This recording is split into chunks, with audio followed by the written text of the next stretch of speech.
बैसाख का महीना है ना, जितने यहाँ बैठे और जितने आस्था चैनल पर सुन रहे और जितने फेसबुक यूट्यूब पर कथा श्रवण करना, प्रयास करना, बैसाख के महीने में मिट्टी के पात्र में जो रात्रि भर जल रखा हो, मिट्टी के पात्र में अगर आपके पास में घड़ा हो, हंडा हो, नी हो तो दिया हो, दीपक हो, कुल्लड़ हो, कोई भी तुम्हारे पास में जो मिट्टी का पात्र उसमें जल भरना, वो जल बैसाख के महीने की किसी भी सोमवार के दिन या किसी प्रदोष के दिन या बैसाख महीने के शिवरात्रि के दिन वो मिट्टी के पात्र का जल अपने घर के प्रत्येक व्यक्ति का स्पर्श कराकर उस मिट्टी के पात्र के जल को तांबे के पात्र में डाल लीजिए और घर के प्रत्येक व्यक्ति का स्पर्श करा लीजिए और शंकर भगवान पर कुंडकेश्वर महादेव के नाम से समर्पित करिए।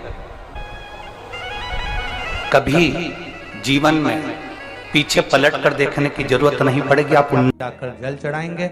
आप भी बना लो एक नियम कि बैसाख महीने की शिवरात्रि यह भी शंकर भगवान को अपने दिल की बात कहते हुए, अपने मन की बात कहते हुए, रोग मुक्ति के लिए, कार्य सिद्धि के लिए, धन वैभव संपदा के लिए, समृद्धि के लिए मुझे भी जल चढ़ा, मैं भी जल चढ़ा। एक लोटा पानी शिव जी को, उसमें बेलपत्र डालने के बाद हेड लें, उस जल को या कोई मिट्टी का सकोरा हो, बर्तन हो, घड़ा हो, कलश हो, उसमें भरा हुआ रखा हो, वो तांबे के पात्र में डाल लो, उसको ले जाकर चढ़ा दो। और एक और चीज का ध्यान रखना,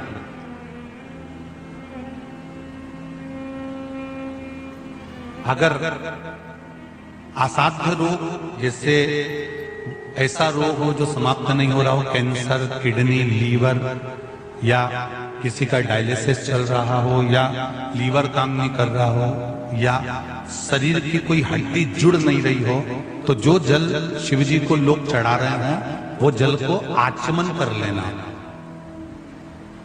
और आचमन शंकर भगवान की छोटी बेटी अशोक सुंदरी के नाम से करना, उसका केवल अशोक सुंदरी के नाम से। और शंकर भगवान की सबसे छोटी लड़की अशोक सुंदरी नंदनवन में पैदा हुई, जन्म ली, नंदनवन में जन्म लिया।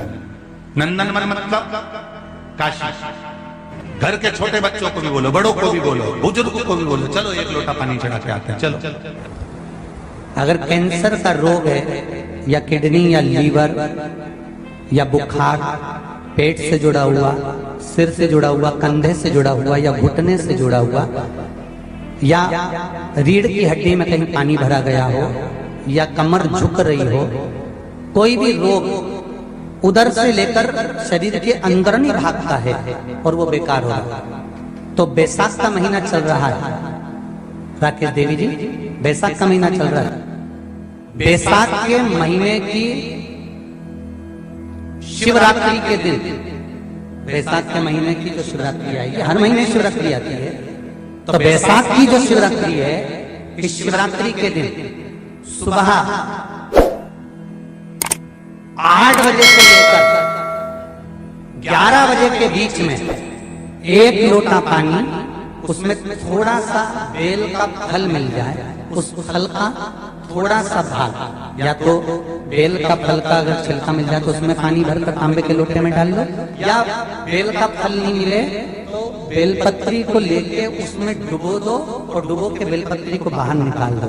वो पानी भगवान शंकर को शिवरात्रि के दिन, बैसाख महीने की जो शिवरात्रि है, बैसाख के महीने में प्रत्येक महीने शिवरात्रि आती है, बैसाख के महीने की शिवरात्रि के दिन सुबह 8 बजे से लेकर 11 बजे के बीच में शंकर भगवान को अपना रोग और बीमारी का बोलकर शंकर भगवान को जल समर्पित कर आ जाओ। बाबा पर विश्वास रखकर चढ़ाना, धीरे धीरे ठीक हो जाओ। शिव के भगवान शिव की सुबह के समय जाकर, और अगर बेलपत्री का पानी नहीं मिले तो मिट्टी के पात्र का पानी, आपको कथा में कहा है, मिट्टी के पात्र का पानी, वो भी शंकर भगवान को समर्पित कर सकते।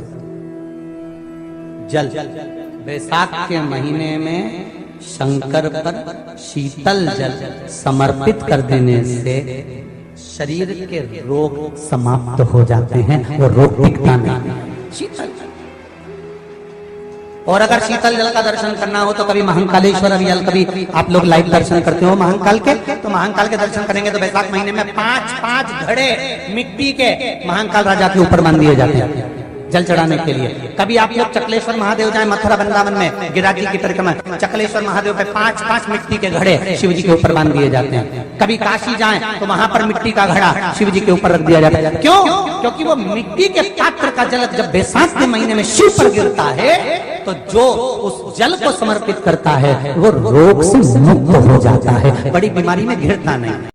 जयंत ब्राह्मण के मुख से श्रवण कर लिया था कि बैसाख महीने में अगर शिवरात्रि पड़े और उस शिवरात्रि पर एक कलश का पात्र, लोटा तांबे का या मिट्टी में रखा हुआ जल पात्र में लेकर एक बेलपत्र का छोटा सा भाग उसमें छुआया हुआ, और फिर निवेदन कर रहा हूं अगर बेलपत्र उस दिन नहीं मिले तो पात्र लेकर चले जाना मंदिर में।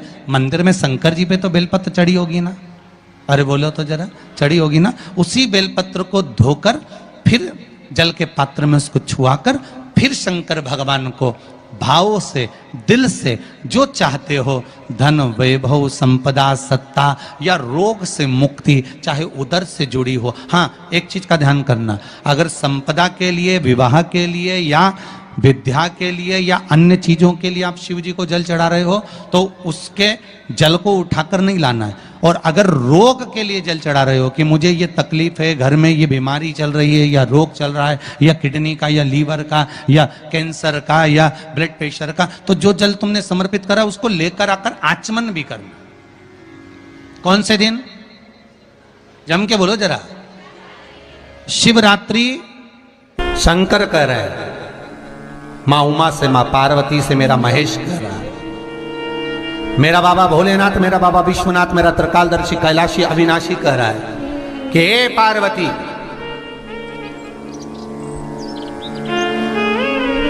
एक बीला, एक बेल जो मुझे समर्पित करता है और समर्पित करने के बाद उस बेल की महत्वता देखिए, जो बैसाख महीने में बाबा शंकर को जो चढ़ाया जाता है और 1000 अश्वमेध यज्ञ का पुण्य फल हम प्राप्त कर लेते, मात्र एक फल चढ़ाकर, मात्र एक फल चढ़ाकर। हे पार्वती, संसार का मनुष्य जब मुझे वो बेलपत्र समर्पित कर, वो बेल का फल समर्पित करता है, पार्वती वो फल जो मुझे चढ़ता है, फिर मैं भले नर्मदा के जल से निकला हुआ कंकर शंकर क्यों ना हूं, फिर चाहे मैं गंगा के जल से निकला हुआ कंकर शंकर क्यों ना हूं, चाहे फिर मैं यमुना के जल से निकला हुआ कंकर शंकर क्यों ना हूं, चाहे मैं सरयू के जल से निकला हुआ कंकर शंकर क्यों ना हूं, चाहे मंदाकिनी के जल से निकला हुआ कंकर शंकर क्यों ना हूं, ए पार्वती, फिर जो भी शिवलिंग पर वो बेल समर्पित होता है वो बेल उठाकर जीव अपने कार्य में ले सकता है। ये माँ उमा से कह रहा है। तो उस बेल की महत्वता जानेंगे। अब अपन उस बेल को जानने के लिए वापिस स्कंद पुराण में चले, तो स्कंद पुराण में लिखा हुआ है कि जो बेल बैसाख के महीने में शंकर को चढ़ाया जाता है वो बेल का फल उठाकर रख लिया जाता है।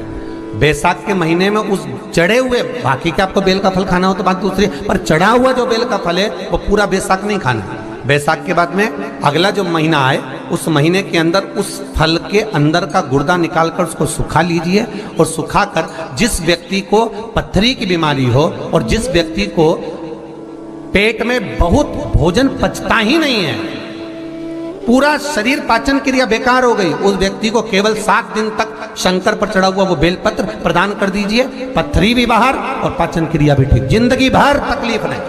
उस बैसाख में उस फल की इतनी महत्वता बाबा भोलेनाथ स्कंद पुराण, लिंग पुराण, नर्मदा पुराण, पद्म पुराण के अंतर्गत, शिव महापुराण के अंतर्गत वर्णन कर, उसकी महत्वता है। वो बेल का फल साधारण नहीं हो सकता। अब मंदार का जो पुष्प होता है, आंकड़े का जो फूल होता है, एक सफेद कलर का भी होता है और एक गुलाबी कलर का भी होता है। देखा है आप लोगों ने? बोलो, जम के बोलो, देखा है ना? गुलाबी कलर का जो पुष्प होता है वो आप मंदार का, आंकड़े का जो गुलाबी कलर का पुष्प होता है, आप टीवी पे देख रहे होंगे, एक सफेद देख रहे होंगे, एक मंदार का गुलाबी फूल, नीला कलर का फूल देख रहे होंगे। जो नीला कलर का जो पुष्प होता है, गुलाबी कलर का जो आंकड़े का फूल होता है, प्रयास करना। जब किसी विषम परिस्थिति में फंस गए, विषम परिस्थिति, जब आपको लग रहा है कि मुझे बहुत भय लग रहा है, कुछ बुरा होने वाला, आपको लग रहा है आज मेरी उल्टी आंख बहुत फड़क रही है, कुछ गड़बड़ होने वाला है, आपको लग रहा है मेरी सीधी आंख फड़क रही, कुछ गड़बड़ होने वाला है, तब केवल वो नीला जो गुलाबी पुष्प है मंदार का, उसको कहीं से लाकर शिवालय में अशोक सुंदरी वाली जगह पर स्पर्श कर कर शिवलिंग पर आप चढ़ा दीजिए। आपकी विषम परिस्थिति कैसी भी होगी वो रास्ता बनाकर बाहर निकल जाएगी। आपको फंसना नहीं, परेशान नहीं। मंदार आंकड़ा, सफेद आंकड़े का पुष्प भी भगवान शिव को समर्पित होकर, जैसे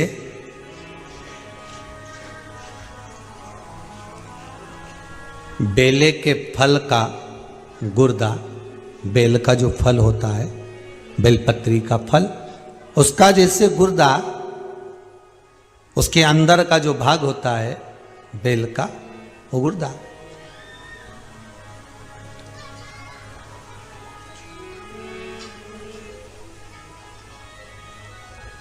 उसको अग्नि में जलाकर उसकी भस्म तैयार कर कर छान कर जब जब आपके यहां विद्वान ब्राह्मण शिव जी का अभिषेक कराते हैं, पूजन कराते हैं, तो उसमें लिखते हैं पूजन के साहित्य में बेलपत्री, धतूरा, दुर्वा, ये उसमें नीचे लिखेंगे भस्म। लिखते कि नहीं लिखते? लिखते हैं ना, भस्म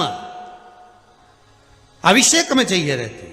तब उस भस्म का थोड़ा सा भी भाग आप अगर शिव को समर्पित कर रहे हो तो ये जान लें कि शंकर मनवांछित फल प्रदान कर रहे हैं। शिव फल प्रदान कर रहे हैं।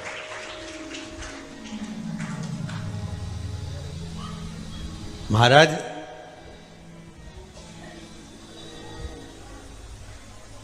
बेलपत्री के वृक्ष के नीचे बैठकर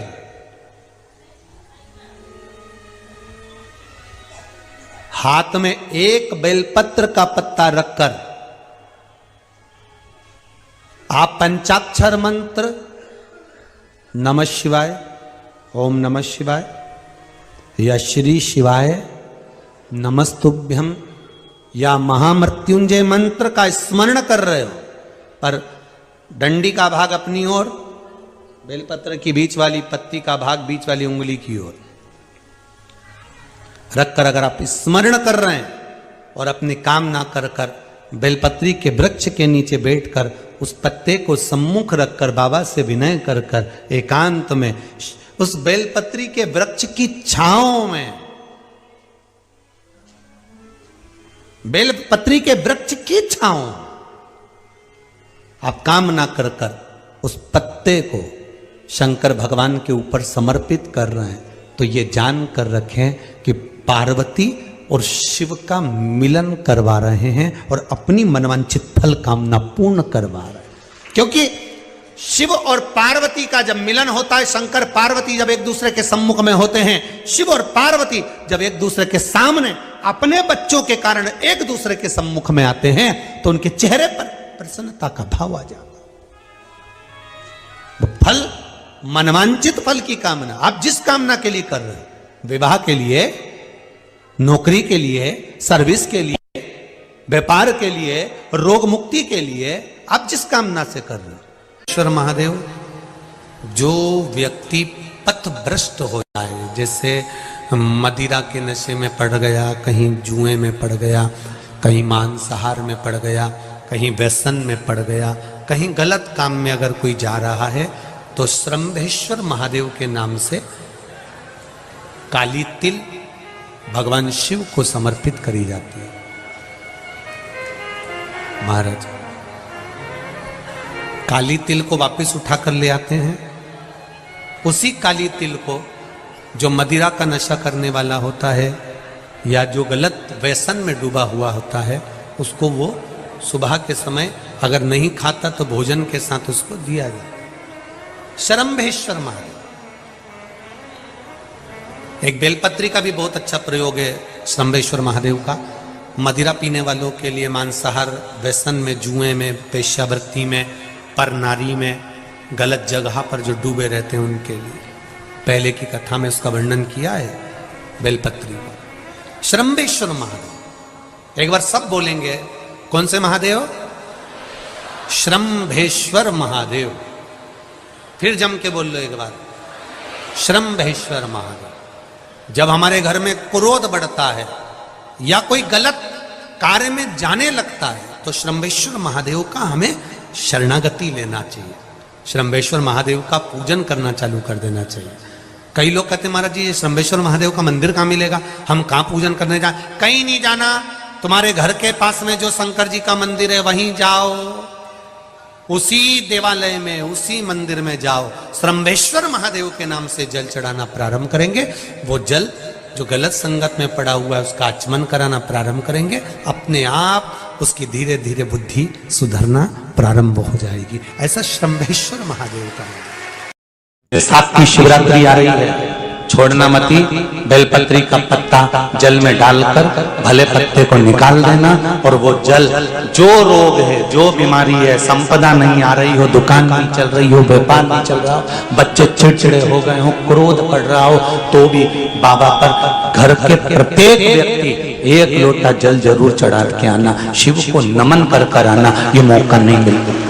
कि बैसाख महीने की शिवरात्रि मुझे भी शंकर भगवान को अपने दिल की बात कहते हुए, अपने मन की बात कहते हुए, रोग मुक्ति के लिए, कार्य सिद्धि के लिए, धन वैभव संपदा के लिए, समृद्धि के लिए मुझे भी जल चढ़ा, मैं भी जल समझ। एक लोटा पानी शिव जी को, उसमें बेलपत्र डालने के बाद हेड लें, उस जल को या कोई मट्टी का सकोरा हो, बर्तन हो, घड़ा हो, कलश हो, उसमें भरा हुआ रखा हो, वो तांबे के पात्र में डाल लो, उसको ले जाकर चढ़ा लो। और एक और चीज का ध्यान रखना,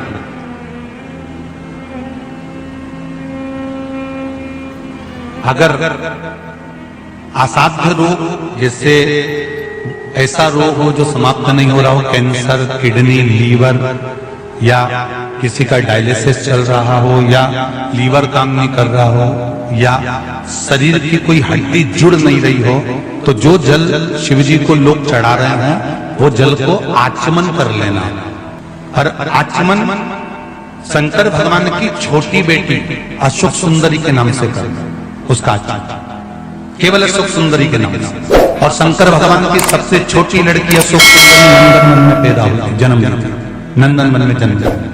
नंदन मन मतलब काशी। घर के छोटे बच्चों को भी बोलो, बड़ों को भी बोलो, बुजुर्गों को भी बोलो, चलो एक लोटा पानी चढ़ा के आते हैं, चलो। अगर कैंसर का रोग है, या किडनी, या लीवर, या बुखार, पेट से जुड़ा हुआ, सिर से जुड़ा हुआ, कंधे से जुड़ा हुआ, या घुटने से जुड़ा हुआ, या रीढ़ की हड्डी में कहीं पानी भरा गया हो, या कमर झुक रही हो, कोई भी रोग उधर से लेकर शरीर के अंदर नहीं भागता है और वो बेकार हो रहा है। तो बैसाख का महीना चल रहा है राकेश देवी जी, बैसाख का महीना चल रहा है। बैसाख के महीने की शिवरात्रि के दिन, बैसाख के महीने की जो शिवरात्रि आएगी, हर महीने शिवरात्रि आती है, तो बैसाख की जो शिवरात्रि है, इस शिवरात्रि के दिन सुबह 8 बजे से लेकर 11 बजे के बीच में एक लोटा पानी, उसमें थोड़ा सा बेल का फल मिल जाए, उस फल का थोड़ा सा भाग, या तो बेल का फल का अगर छिलका मिल जाए तो उसमें पानी भरकर तांबे के लोटे में डाल लो, या बेल का फल नहीं मिले तो बेलपत्री को लेके उसमें डुबो दो, और डुबो के बेलपत्री को बाहर निकाल दो। वो पानी भगवान शंकर को शिवरात्रि के दिन, बैसाख महीने की जो शिवरात्रि है, बैसाख के महीने में प्रत्येक महीने शिवरात्रि आती है, बैसाख के महीने की शिवरात्रि के दिन सुबह 8 बजे से लेकर 11 बजे के बीच में शंकर भगवान को अपना रोग और बीमारी शंकर भगवान को जल समर्पित कर बाबा पर विश्वास रखकर चढ़ाना, धीरे धीरे ठीक हो जाएगा। शिव से भगवान शिव की सुबह के समय जाकर, और अगर बेलपत्री का पानी नहीं मिले तो मिट्टी के पात्र का पानी, आपको कथा में कहा मिट्टी के पात्र का पानी वो भी शंकर भगवान को समर्पित कर सकते। जल बैसाख के महीने में शंकर पर शीतल जल समर्पित कर देने से शरीर के रोग समाप्त हो जाते हैं, वो रोग दिखता नहीं। शीतल, और अगर शीतल जल का दर्शन करना हो तो कभी महाकालेश्वर अभियान कभी आप लोग लाइव दर्शन करते हो महाकाल के, तो महाकाल के दर्शन करेंगे तो वैशाख महीने में 5-5 घड़े मिट्टी के महाकाल राजा के ऊपर मान दिए जाते हैं जल चढ़ाने के लिए। कभी आप लोग चकलेश्वर महादेव जाए मथुरा वृंदावन में गिरिराज की परिक्रमा, चकलेश्वर महादेव पे 5-5 मिट्टी के घड़े शिव जी के ऊपर बांध दिए जाते हैं। कभी काशी जाए तो वहां पर मिट्टी का घड़ा शिव जी के ऊपर रख दिया जाता है। क्यों? क्योंकि वो मिट्टी के पात्र का जल जब बैसाख के महीने में शिव पर गिरता है तो जो उस जल को समर्पित करता है वो रोग से मुक्त हो जाता है, बड़ी बीमारी में घिरता नहीं। बैसाख के महीने में सत्तू जरूर खाओ, और सत्तू चाइना से नहीं आएगा, इंडिया में ही बनेगा। श्रीमद् महापुराण की कथा कहती है कि शंकर भगवान के शिवलिंग से लेकर जलाधारी में कुछ स्थान ऐसे हैं वहां पर हमारा मात्र स्पर्श कर अपने दिल की बात कह देने पर भी कार्य सफल हो जाता है। तुम जल चढ़ाओ मत चढ़ाओ, तुम बेलपत्र चढ़ाओ मत चढ़ाओ, तुम धतूरा चढ़ाओ मत चढ़ाओ, पर दिल से अगर तुमने कहा तो उसका फल मिलेगा। सत्तू 12 महीने खाओ मत खाओ। कौन सा महीना? बैसाख के महीने में सत्तू जरूर खाओ, और सत्तू चाइना से नहीं आएगा, इंडिया में ही बनेगा और बना भारत में ही। मरने का 47वां दिन, जब मरेंगे तब गरुड़ पुराण बचेगी, पहले ही सुन लो। और जिसके पास में गरुड़ पुराण नहीं हो तो पंडित जी से मंगवा कर फिर पढ़ के देख लेना। मरने के 47वें दिन, 47 डेज, 47वें दिन किस चीज का दान तुम्हारे सामने आता है? मरने के 47वें दिन। 10 दिन तक तो जीवात्मा घर की अटारी फिरती, मरने के बाद 12वें के दिन चली जाती है। उसके बाद में जब 47वां दिन आता है तो 47वें दिन जीवात्मा को क्या दान करा जाता है? व्यक्ति ने क्या पुण्य करा होता है कि उसको नरक नहीं भोगना पड़ता, बेतरणी नहीं भोगना पड़ती, और सीधे बेतरणी से पार उतर जाता है। वो किस चीज का दान है? तो कहा शिव महापुराण में, गरुड़ पुराण में, कि वो सत्तू का दान है जो बैसाख महीने में करा जाता है। सत्तू का दान 3 चीजों से मिलकर बनता है। जौ, बोलते जाओ जल्दी, गेहूं, चना, ये 3 चीज से मिलकर बनता है। इसमें जो बारीक बारीक कण होते हैं, जितने जितने 3 चीज के मिले हुए बारीक बारीक कण होते हैं, ये जब दान किया जाता है सत्तू का, तब ये बेतरणी करने के लिए 47वें दिन इस जीवात्मा ने अगर सत्तू का दान करा होता है या सत्तू का सेवन बैसाख के महीने में करा होता है तो उसको बेतरणी नहीं भोगना पड़ती, डायरेक्ट सीधे रतलाम उज्जैन से डायरेक्ट। मैंने भी तो ये पूछा किस किस क्या बनता है, मैं अभी थोड़ी ना कि अभी बन गया। बैसाख में बनता तो होगा। पहले गांव के लोग तीरथ करने जाते थे, गांव का लोग जब तीरथ करने जाता था कोई सामान नहीं ले जाता, सत्तू बांधी पोटली में धरा यूं और पानी में घोलिया और नमक डालिया या शक्कर या गुड़ घोल के और पी के वही चले। आज के अब जब सैनिक युद्ध करने जाता है, थक जाता है, बहुत थकान हो जाती है, जब उससे देखा जाता है तो सैनिक का जो कमांडर होता है वो सत्तू मंगवाता है और गिलास में घोल घोल कर पूरी सेना को पिलवाकर फिर युद्ध में उतार देता है। फिर युद्ध में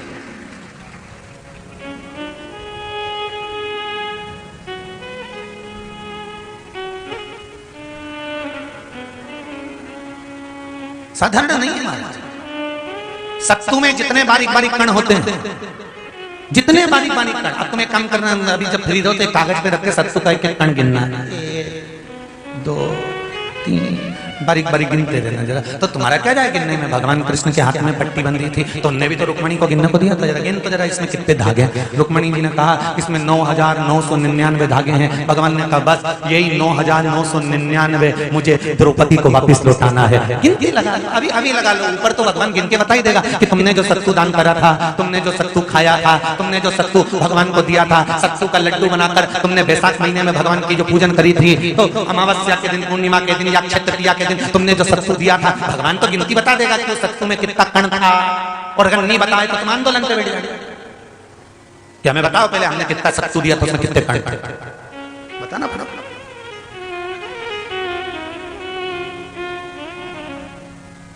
एक शिव की आराधना में चांगुना ने एक लोटा जल भरा, उसमें थोड़ा सा चंदन डालकर बेलपत्री के वृक्ष के नीचे ले जाकर डाल देती, थोड़ा सा जल बचाकर शिव जी को डाल देती। शंकर भगवान ने एक दिन चांगुना के सामने मन में विचार प्रकट करा और पार्वती जी से कहा, पार्वती एक बात समझ में नहीं आती, आधा जल ये बेलपत्री को देती है, आधा जल मुझे देती है। जब आधा जल मुझे देती है तो मुझे बड़ा गुस्सा आता है, क्योंकि बच्चे और बूढ़े ये दोनों एक समान हैं।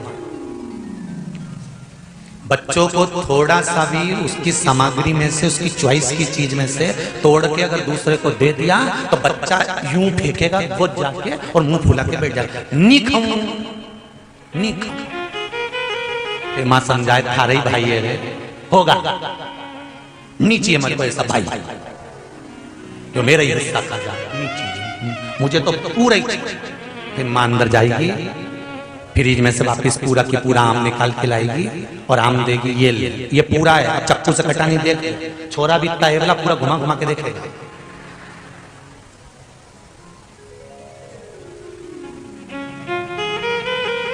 पूरा देख लिया तब नहीं। बच्चा ऐसे ही बुजुर्ग व्यक्ति होता है, बूढ़ा,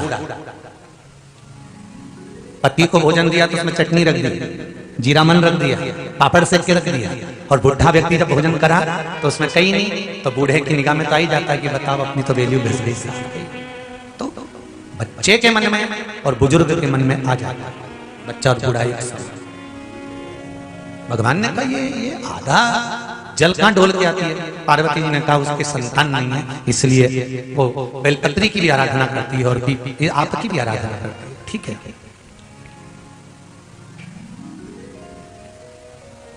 भगवान देवादिदेव महादेव ने देखा चांगुना ने बहुत सेवा कर ली।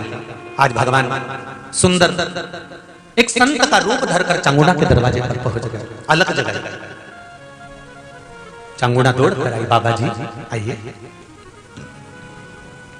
क्या लाऊं मैं आपके लिए? भिक्षाम देहि, भिक्षाम देहि। बाबा ने सब दूर से भिक्षा ली और चांगुना जैसी परात भरकर रानी चांगुना देवी खूब सारा सामान लेकर आई, तो बाबा ने मना कर दिया, मैं आपके हाथ की भिक्षा नहीं ले सकता, मुझे नहीं लेना है। क्यों? कहा आपकी संतान नहीं है, आपकी औलाद नहीं है, संतान नहीं है, और अगर आपकी संतान नहीं है तो आपके हाथ की भिक्षा लूंगा तो मैं भिक्षा लेकर जाऊंगा कहां? मुझे आपके हाथ की भिक्षा नहीं चाहिए। इतने में चांगुना ने उस संत के चरण पकड़े और संत के चरण पकड़कर चांगुना कहने लगी, देखिए बाबा जी, जन्म मरण और परण ये तो तीन देवादिदेव महादेव के हाथ में है, संतान देना और ना देना ये शिव जी के हाथ में है, शंकर के हाथ में।